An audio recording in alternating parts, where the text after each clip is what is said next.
his now more inclusive role as an advocate for international justice, Malcolm also began campaigning for the Palestinians and had even gone as far as traveling to Gaza and personally meeting with the leaders of the Palestinian Liberation Organization, exchanging ideas about the mutual plight of the African Americans and that of the Palestinians, who had also been subject to ghetto-like conditions in their own land. Malcolm's direct interaction with the leading members of Palestine's PLO in Gaza resulted in the publication of an essay in the Egyptian Gazette on September 17, 1964, which he entitled Zionist Logic. The Palestinian struggle is not just a cry for justice. It's a blistering battle for the most fundamental human rights that every living soul on this planet should inherit by birthright. It's an unyielding resistance against the oppressive, suffocating grip of occupation and the callous denial of the most basic human dignity. Just as the civil rights movement in the United States fought against the chains of racial discrimination, so too do the Palestinian people strive to shatter the chains of occupation and tyranny.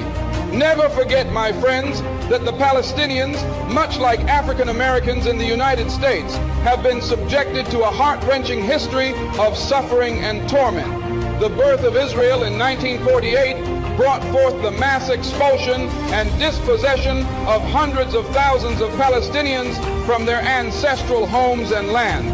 This is a historic injustice that continues to haunt the lives of Palestinians to this very day.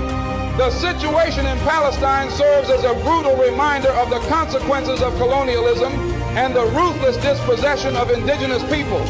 It is an agonizing reminder that the fight for justice knows no borders, and we must stand united in solidarity with all oppressed peoples, whether they reside in the United States, South Africa, or anywhere around the world. Let's be unequivocally clear. Advocating for the rights of the Palestinian people is not synonymous with denying the rights and security of the Jewish people. The fight for justice in Palestine is not an assault on any particular group, but an unwavering stand against the policies of a Zionist state that has for far too long stripped Palestinians of their rights. We must remember that numerous Jewish voices also resound in the calls for justice and peace in Palestine, and their voices must not be silenced.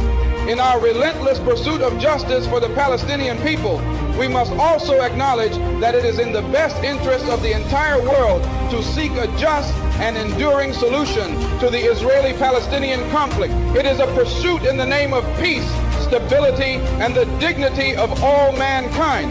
But let me underscore this. The battle for justice in Palestine is not merely a political struggle, it's an elemental moral battle. It's the fight for the most basic human rights of a people who have suffered these injustices for far too long. It's the fight for the right to exist in peace and security, free from the ceaseless specter of violence and dispossession. If you're not careful, the newspapers will have you hating the people who are being oppressed and loving the people who are doing the oppressing. I implore every person of conscience, regardless of their origins or beliefs, to stand steadfast with the Palestinian people in their unwavering quest for justice by any means necessary. Let us unite in building a world where every soul can live in freedom and dignity, where the rights of every individual are not just respected, but celebrated.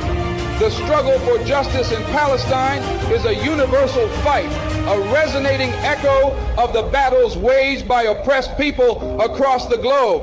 It's a battle we must champion, a torch we must carry, and a legacy we must honor.